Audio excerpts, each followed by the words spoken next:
You ask Tiger to solve.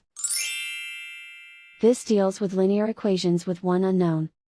The final result is x equals -1. Let's solve it step by step. Group all x terms on the left side of the equation. Subtract x from both sides.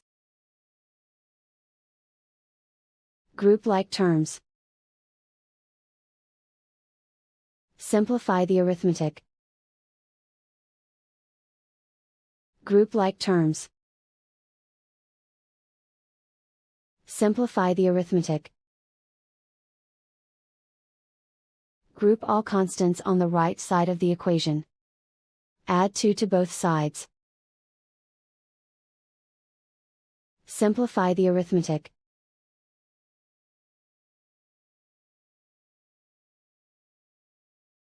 Isolate the x.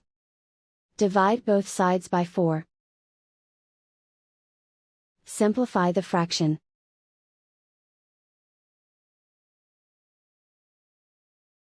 And so the final result is x equals -1.